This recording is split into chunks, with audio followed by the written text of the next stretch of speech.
Here we go. So we are starting our next section of rates of change. There are two parts of rates of change. We're going to do part 1 today, part 2 tomorrow. That's our plan. Fingers crossed that we all stick to our goal, right? Always good to have goals. Our objectives here are talking about average rate of change over a function over an interval. We're going to find the rate of change of a point using small intervals. And then we're going to describe the relationship between the rate of change, okay, and the behavior of the function. Starting with our first page, let me hide that so you can see the title. This is going to be your page 6. So 1A.2 average rates of change. You all see it? Yeah. Did I print it? Did I print it wrong?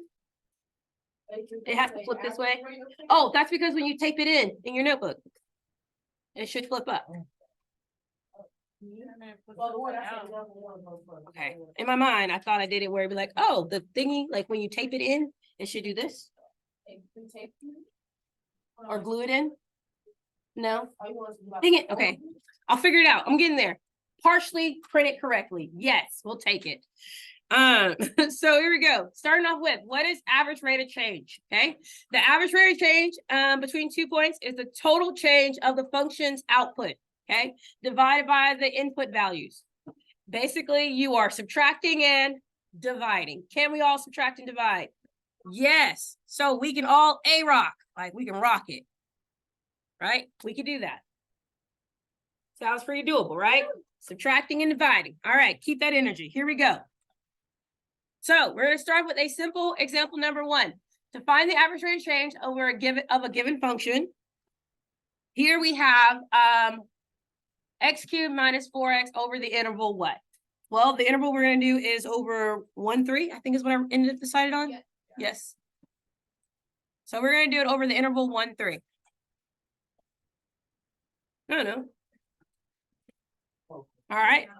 What do? The first thing you're going to do is find the output at f of 3 and at f of 1. So we're going to find our outputs. So we're going to find f of 3. And we're going to find f of 1.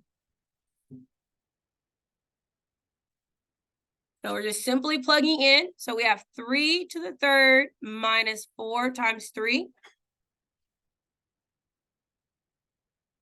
Which gives me 27 minus 12, which equals 15. Agree? So that's our first 13. That's just our first output. Remember, it's our change in our output divided by our change in our input. So we found our first output. Are we good? Now we're going to find our second output. Yes. So your input or your x values? Input is x, domain. So y is always the output. So right now we can find our We're given these are your input. No, this is our interval. Okay, these are our input and we're finding our outputs. Got it? All right, now we're gonna do the same thing with 1. So we have 1 to the third minus 4 times 1. That gives us 1 minus 4, which equals -3. Okay? Step 1 is to find your outputs. How we found our outputs. Yes. Awesome. Step 2 is to plug it into rock. We're going to rock it. Okay? So you're changing your y over your change in your x. So our y, we have 15 minus -3 over 3 minus 1. Wait, what's that thing at the bottom of the egg? It's a messed up triangle. And I was too lazy to erase. Change in x. Delta y over delta x. Change. Remember, delta means to change in math. It's a Greek. Why is it 3 minus 1?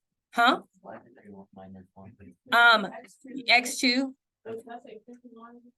15 minus -3. A negative times a negative makes a. So that becomes 15 plus 3, which is 3 minus 1 is. So what is our average rate of change? 9. So on the interval of 1 to 3, the average rate of change is 9. we rocked it. Doable? Yeah. Okay. Do you think that changes when it becomes a word problem? Oh, it happens. That is the average rate of change on that given interval. So for this function, x cubed minus 4x between 1 and 3, your inputs and your outputs, their rate of change is 9. Just on that interval, 1 to 3. 9x. No, there's no x in it. It's a value, it's a number. It's like Yeah, but just on a specific interval. over this period of time, actually. Yeah, what is happening? How did I get there? Okay, all right. The process, a lot of times we freak out when it becomes word problems and tables, but was the process, for example, one hard? No, it was not.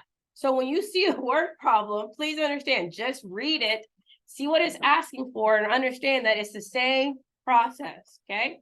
All right, so here it says our table below is the data from the University of Michigan Center for Sustainable Systems that shows the U.S. annual municipal solid waste, MSW generation, okay? Trash, garbage is what we're analyzing, all right? All we're doing is analyzing garbage, and they're collecting how much garbage was collected each year. That's all it's telling you. The question is asking you, what is the average rate of change in trash between 1985 and 1990? So all you're identifying is how did the trash change from 1985 to 90? So I'm gonna highlight 1985, and I'm gonna well, that's not highlighting. I should have just highlighted. Or you circle both. Exactly, and why is that? We already have eggs. Bam. So this problem's actually easier because they give us our input and they give us our output. So we're already done with step 1. We don't need to find our output. Our output is given to us. So you just go straight to A-Rock. Oh, yeah. Does that make sense? So we're going straight to A-Rock. We're going to go straight into finding the average rate of change, which again is the change in our output over the change in our input. So our output, our most recent is 208.3 million minus 163.3 million. Yes. I thought we tried to do y1 minus y1 over x1. We did. Yeah. Oh, so then why is it all X1. It just means Y. change from one line to the other. Instead of having to write the whole thing, y2 minus y1 over x2 minus x1, delta means to change. Well, delta means change in physics and math. Okay, so now we get what is 208 minus 166? 42. 1990 divided by 1990 minus 1995 is 5. So roughly, well, we can do exact. Fractions are your change. Oh, yeah. I said that. Huh? So we end up with 8.4 million tons of trash. That's the rate.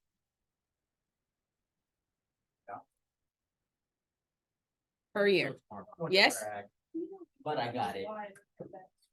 So you typically, most times your input is going to be years because you can't control. So what do you have? What is your independent? What's happening first? What's your cause? Years. So time is happening, and over time, that's what's going to produce the trash, right? So when you're thinking about what's happening first, that's how you know what your input is. Okay.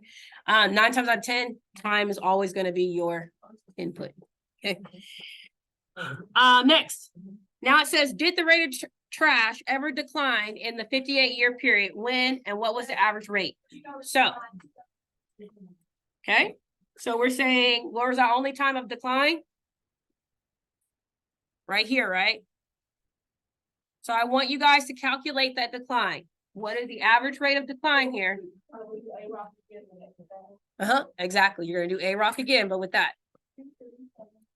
I'll be walking around. All right, so we already established where the decline happened. Now we A-rock it, right? Yeah. So when we go through the process, you should have had 251 and 1/10 minus 253 and 7/10 divided by 2010 minus 2005. And after you did that, what did you get? Negative 52 hundredths. Okay, do we understand why it's negative? Yeah. Makes sense, right? Because that's our error of decrease. Yes. All right. Are we good? We're going to keep going. All right. We're going to keep diving into word problems. Why? Because that is our weakest, right? It's our weakest. And if I don't give it to you, what happened? You got this. All right. Now, this one, it says, after surgery, you are given a pain reliever. The level of medication will decrease slowly over time. C of T represents the medicine's concentration in your body. Write an expression for the rate of change of the medicine concentration level over the period from T equals 15 minutes to T equals 90 minutes, okay? So we're losing concentration, right? Now, the thing is, do we have anything as an output? Can we actually calculate our output value? No, you're just setting up. That is all this problem's asking you to do. Okay, so C of T, this is where we're gonna talk about function notation, right? C of T is function notation. This is saying that my input is time and my output is the concentration. Does that make sense? So I know that C at 15 is going to equal something, right? Yes. And then we're going to have, what's wrong? And then the other one will be C of 90 is going to equal something, right? So this would be, we're going to call this our output 1 and our output 2. Does that make sense? Yes. That's what our output is. That's all we have. We don't know what they equal. We don't know what their value are. So when we're setting up and creating this, we're just writing, here's my output. Because of this, you know that your input is going to be what? So input 1 equals 15 and input 2 equals 90. Does that make sense? Why do you have so much room? You know? Maybe because it's like on a bigger screen. I don't know. Or on like a piece of paper. I left a lot of room up here for myself and not you. Well, I'm already put up all of this. Oh, you don't have much left, right? So remember, you're changing your output over you're changing your input. So literally we're writing C90 minus C15. That was output 2, output 1 over input 2 minus input. That's it. That's all you can do. So a lot of times, especially when you're doing the test, it's asking, are you able to set up? Are you able to interpret what's happening? So you have to be able to state what's the output and what's the input. I can simplify the denominator, but after that, there's nothing else I can do until I know what C of T is. And if I don't know what C of T is, I can't go any further. There's my A-rock. That's all I can do. Then once I know what C of T is, I can calculate. So if they say C of T equals 2T squared minus 5, could I then calculate the average rate of change? Yes, but until I know the value of this is as good as it's going to get. And that is your answer. It's not a numerical answer. It is a setup. So that's our answer? That is your answer. Oh. Okay, it's just a setup. Okay. And then on the test, we're gonna be like 50 times 100. No, the problem is word problems, you're gonna freak out. Yes. Hypothetically, like, how could you solve that? You can't solve it until I tell you what C of T is. Okay. So all you can do is set up and be prepared to know what C of T is. Okay. So what this tends to happen is that it's a multi-part question. So we're gonna see a full on from start to finish. Okay. All right.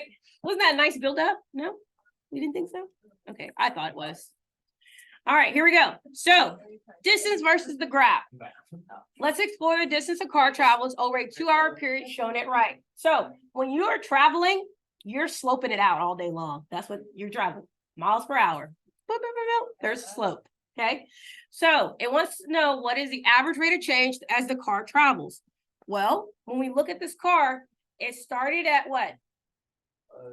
0 and it ended at, we started at 0 and we ended at 120. These are my inputs. Do we understand that? So this is my X1 and this is my X2, right? What are the outputs at each one? 0 and 100, right? My output is at 100. Can I easily calculate an average rate of change here? Yes, we can. So what is the average rate of change from, we're going to do it. What is it? Perfect. So we're going to do our Y2 minus our Y1 over our X2 minus our X1. And what do we get? And we get 100 over 120, which reduces to 5 over 6. Now, this is the tricky thing here. This is 5 miles per 6 minutes. That's where it gets you on tables. You can do the problem, but did you pay attention to the fact that this isn't in miles per hour? This is tracking it in what? Minutes. Do we drive in minutes? Yes. No, we drive miles per hour. So, did anyone hear where Andrew said 50 miles per hour? Did y'all hear him say that? And I said, yes, you're right. Do you understand why he said that? Because we have to convert, right? Yeah. We're going to convert hours, minutes into an hour.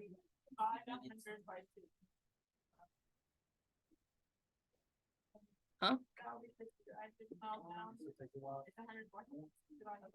That just happened for this problem. It doesn't happen every single time. Does that make sense? Yeah, it just conveniently worked for this one.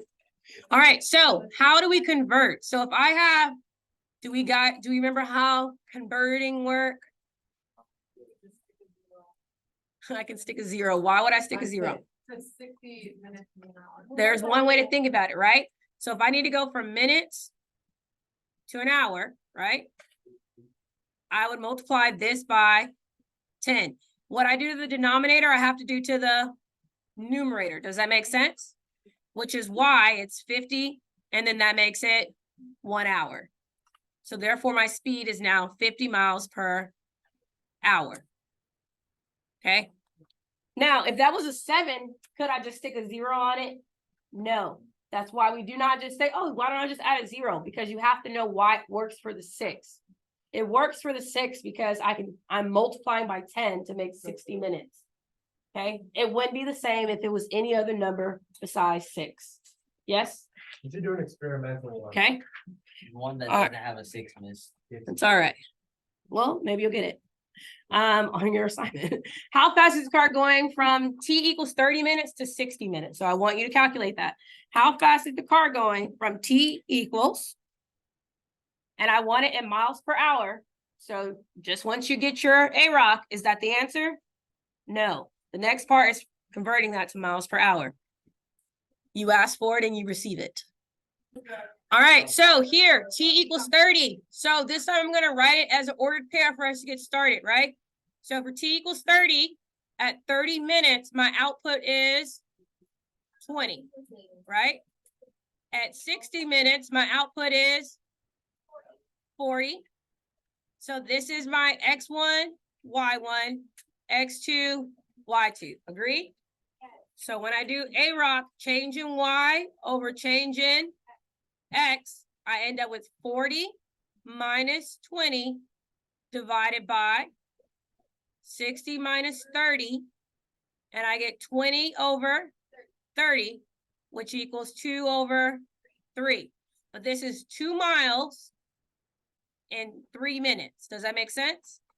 So 2 miles every 3 minutes is what this is telling me. Is that how we drive? No, we drive in miles per hour. So I need to convert my minutes. Okay, how can 3 become 60? Times 20. So I'm going to multiply the top and the bottom by 20. So therefore, this gives me 40 miles per hour is my rate, is how fast I'm driving on that time window. But do you see the difference between A and B? How we had to convert? Oh, yeah. Yeah. Oh, yeah.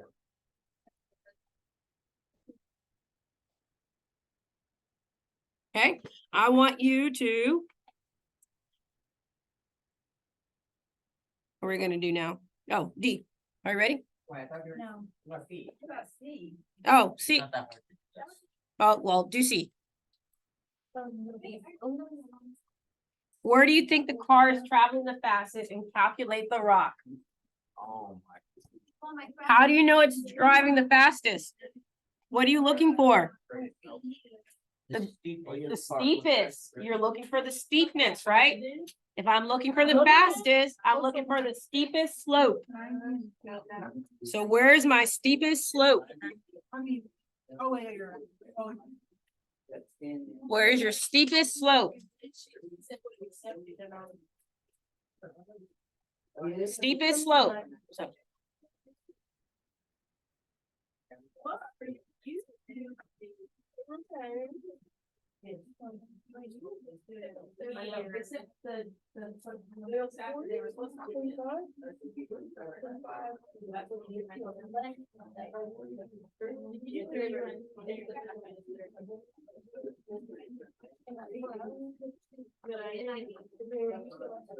I'll tell you guys guess what. Well,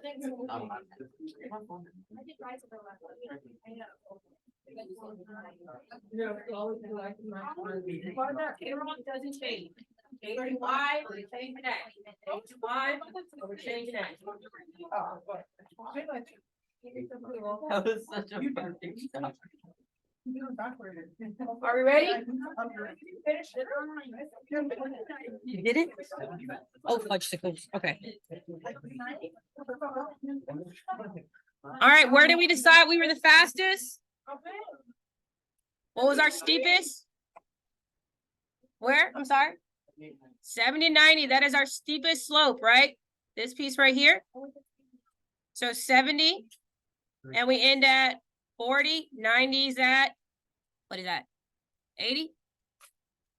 Okay, so when you find your change in Y over change in X, you ended up with 50, my bad.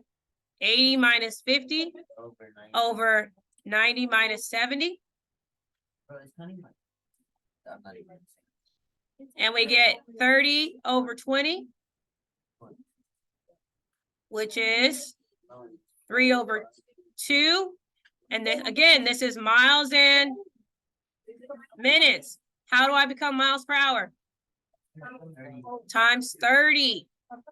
So how fast were they going? 90 miles per hour.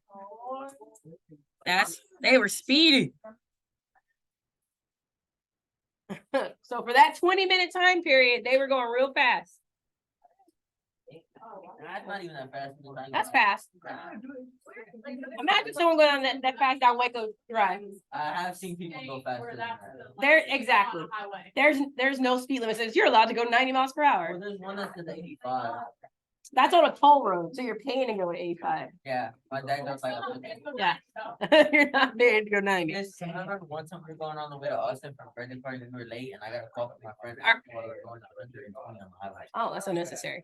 All right, so D is just more practice of it. So I'll leave you to do D. The 90, the T equals 90 and T equals 120.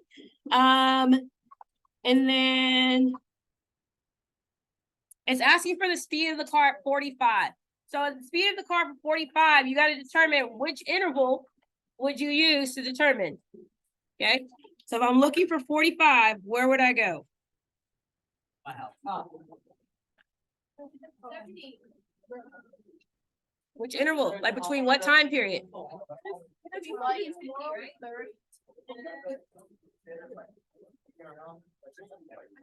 45 is between 40 and 60. Like on your speed. 45 minutes? It's on this scope. The one that says 7th period.